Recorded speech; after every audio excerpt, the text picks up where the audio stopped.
kan du'eetu bada malee kan jiruuf abdiin jira.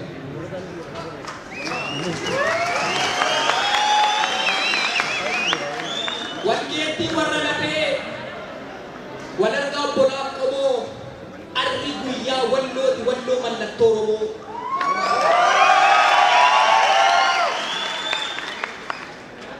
Xiiqiidhaan kanas dhuftan waamicha dhageessanii baga jaawwala garree baga dana geessanii. Wayyoo yaa warra lubbuun hin jirree yaa warra dachee seentanii yaa warra boolla buutanii walloo Finfinnee gubbaatti akkas kabajamuu isaa warri hin argiin buutanii. Yaa gootota Oromoo yaa sabboontota sabaa takkaanuma kaatanii yoo lulaattan maal qabaa. Gootittii maqadallaa warqee koo yaa warqituu takkaanuma ol kaatee asitti nun argitu. Otuman gadi nu qabanii otuman nu micciiranii ijoolleen kee guddannee seenaa kee dhokate sana bakka hundumtuu dhaga'u Finfinneetti dubbanne. Kayya qasaanutti mi warqituu warqee namaa. Xiyyiitii dhuge kan jedhan sun xiyyiitii bishaan ture akkamittiin dhugama.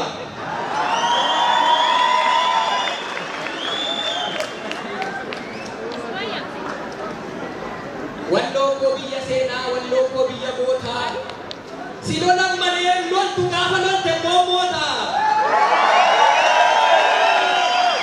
Otuma sitti dhaadatanii otuma sitti marsanii sodaan himaatuu gatte alagaa gidduu teessee eenyummaa kee eeggatte. Walloo biyya kabajaa walloo biyya jaalalaa biyya safuu eeggattu biyya shamarran magaalaa fuudhee gaamaana godha wayi lammaffaan dabalaa. Fuudhee gaamaana godha wayi lammaffaan dabalaa otuu ni fuudhee ta'ee haadha bareedduu walloo tokko fuudhee manatti gala. Walloo koo biyya xiiqii biyya Oromummaan kaayaa biyya mootattii jabduu biyya akkoo malooyyee biyya baadittii maayaa.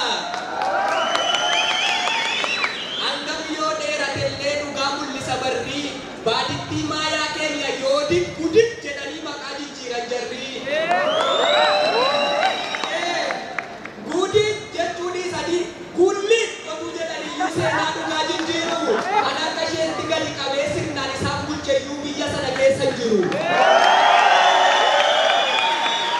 Mootummaa Oromummaadhaan adaawii shishin gootee walloo qofa seetuu sinti giraa yamma gondoritti waggaa 40 moote. Kan seenaa hojjetanii darban gootonni walloo kumaa eenyuun hin maqaadhaa eenyuun waamnaan naadhuma kan diinni jaanagattee ofumaa boolla lixxu walloo koo biyya gootaa biyya balaa zallaqaa qilxu.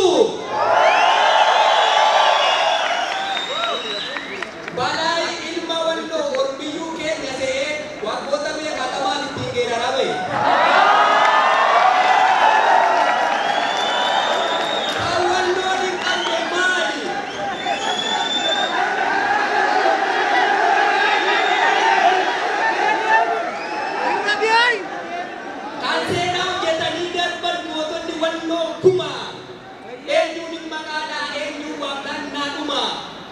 Dinni jaan agartee ofumaa boolla lixxu walloo koo biyya gootaa biyya balaa zallaqaa qilxu.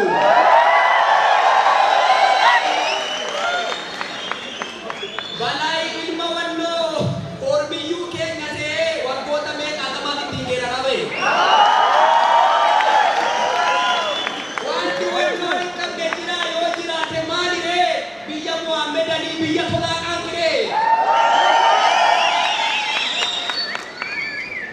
Warra kutannoo ka'ee nam'anyaan buluu didee biyya abbaa gaangulii biyya asarra shidee.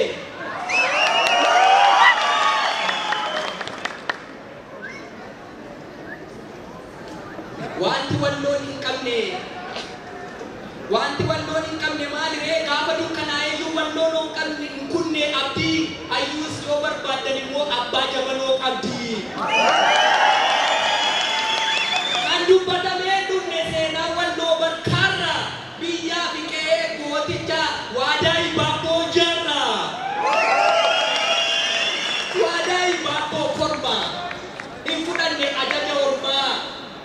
idda mataa kaafatee dhiiqii lapheerraa fidee Minilik namdha inni takka kaayuu buluu dide.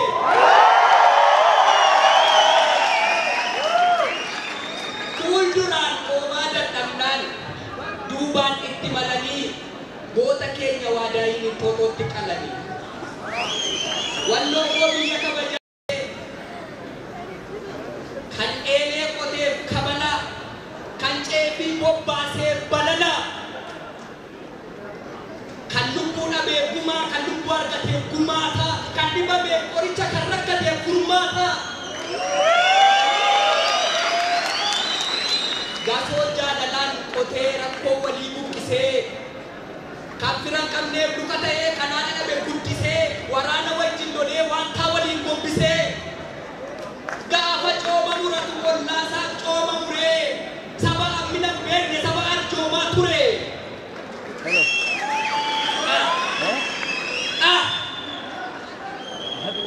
Wayi mataa baata malee ofii yaadaaree mormii saba garraamee akkasii gamtaadhaan itti duulte nu jalaa liite mormii.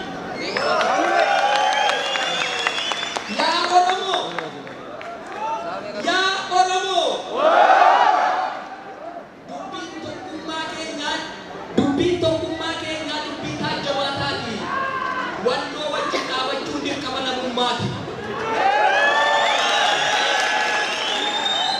Dubbiin tokkummaa keenyaa dubbii taajjabaataati. Wannoo wajjin dhaabachuun dirqama namummaati.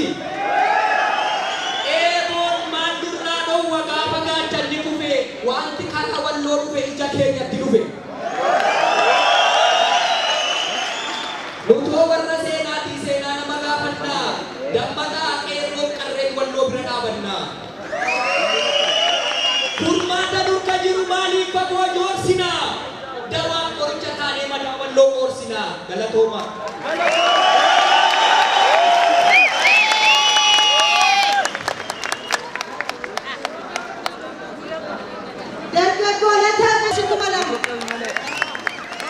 Akkasumas warri Wallaggaa warra Walloo deebisnee dhaabnaa. Kanaaf dhimma beek Geetahuun qarshii 2,000.